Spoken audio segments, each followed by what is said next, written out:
भक्त मयूरध्वज एवं ताम्रध्वज। द्वापर के अंत में रत्नपुर के अधिपति महाराज मयूरध्वज एक बहुत बड़े धर्मात्मा तथा भगवत भक्त संत हो गए हैं। इनकी धर्मशीलता, प्रजावत्सलता एवं भगवान के प्रति स्वाभाविक अनुराग अतुलनीय ही था। इन्होंने भगवत प्रीत्यर्थ अनेकों बड़े बड़े यज्ञ किए थे, करते ही रहते थे।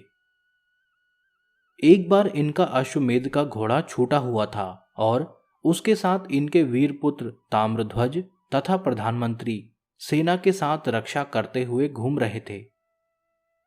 उन्हीं दिनों धर्मराज युधिष्ठिर का भी अश्वमेध यज्ञ चल रहा था और उनके घोड़े के रक्षक रूप में अर्जुन और उनके सारथी स्वयं भगवान श्री कृष्ण साथ थे। मणिपुर में दोनों की मुठभेड़ हो गई।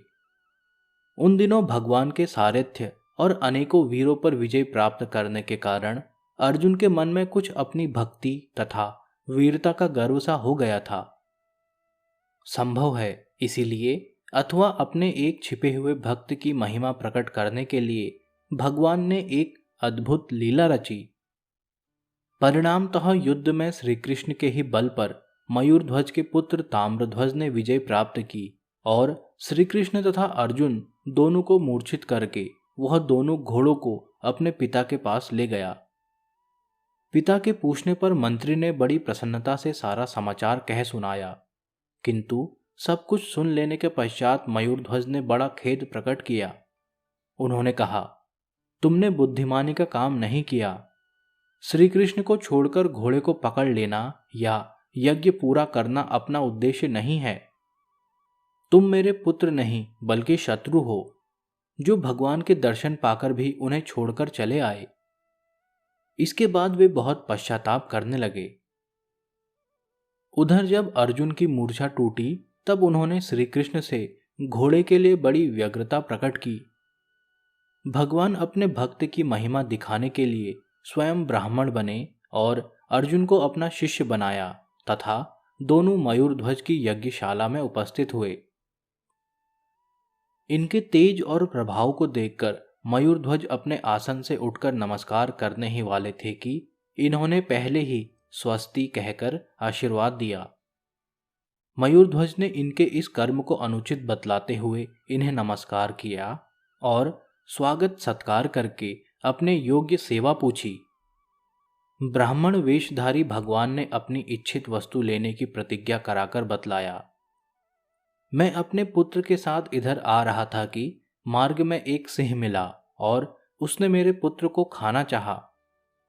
मैंने पुत्र के बदले अपने को देना चाहा, पर उसने स्वीकार नहीं किया। बहुत अनुनय विनय करने पर उसने यह स्वीकार किया है कि राजा मयूरध्वज पूर्ण प्रसन्नता के साथ अपनी स्त्री और पुत्र के द्वारा अपने आधे शरीर को आरे से चिरवाकर मुझे दे दें तो मैं तुम्हारे पुत्र को छोड़ सकता हूं। राजा ने बड़ी प्रसन्नता से यह बात स्वीकार कर ली। उन्हें ऐसा मालूम हुआ कि इस वेश में स्वयं भगवान ही मेरे सामने उपस्थित हैं। यह बात सुनते ही संपूर्ण सदस्यों में हलचल मच गई। साध्वी रानी ने अपने को उनका आधा शरीर बताकर देना चाहा, पर भगवान ने दाहिने अंश की आवश्यकता बतलाई। पुत्र ने भी अपने को पिता की प्रतिमूर्ति बताकर सिंह का ग्रास बनने की इच्छा प्रकट की, पर भगवान ने उसके द्वारा चीरे जाने की बात कहकर उसकी प्रार्थना भी अस्वीकार कर दी।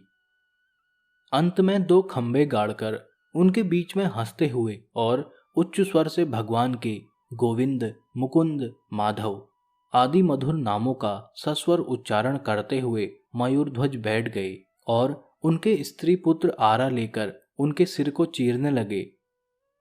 सदस्यों ने आपत्ति करने का भाव प्रकट किया, परंतु महाराज ने यह कहकर कि जो मुझसे प्रेम करते हों, मेरा भला चाहते हों, वे ऐसी बात न सोचें, सबको मना कर दिया।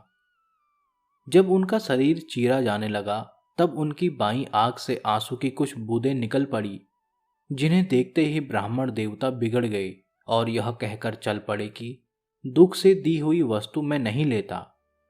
फिर अपनी स्त्री की प्रार्थना से मयूरध्वज ने उन ब्राह्मण देवता को बुलाकर बड़ा आग्रह किया और समझाया कि भगवान, आंसू निकलने का यह भाव नहीं है कि मेरा शरीर काटा जा रहा है, बल्कि बाईं आंख से आंसू निकलने का यह भाव है कि ब्राह्मण के काम आकर दाहिना अंग तो सफल हो रहा है, परंतु बायां अंग किसी के काम न आया।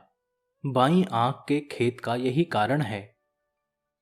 अपने परम प्रिय भक्त मयूरध्वज का यह विशुद्ध भाव देखकर भगवान ने अपने आप को प्रकट कर दिया। शंख चक्र गदाधारी, चतुर्भुज, पीतांबर पहने हुए मयूर मुकुटी प्रभु ने अभयदान देते हुए उनके शरीर का स्पर्श किया, और स्पर्श पाते ही मयूरध्वज का शरीर पहले की अपेक्षा अधिक सुंदर, हृष्ट पुष्ट एवं बलिष्ठ हो गया। वे भगवान के चरणों पर गिरकर स्तुति करने लगे। भगवान ने उन्हें सांत्वना दी और वर मांगने को कहा। उन्होंने भगवान के चरणों में अविचल प्रेम मांगा और आगे चलकर वे भक्तों की ऐसी परीक्षा न ले, इसका अनुरोध किया। भगवान ने बड़े प्रेम से उनकी अभिलाषा पूर्ण की और स्वयं अपने सिर पर कठोरता का लांछन लेकर भी अपने भक्त की महिमा बढ़ाई। अर्जुन उनके साथ ही साथ सब लीला देख रहे थे। उन्होंने मयूरध्वज के चरणों पर गिरकर अपने गर्व की बात कही और भक्तवत्सल भगवान की इस लीला का रहस्य अपने घमंड को चूर करना बतलाया। अंत में 3 दिनों तक उनका आतिथ्य स्वीकार करने के पश्चात घोड़ा देकर वे दोनों चले गए और मयूरध्वज निरंतर भगवान के प्रेम में छके रहने लगे।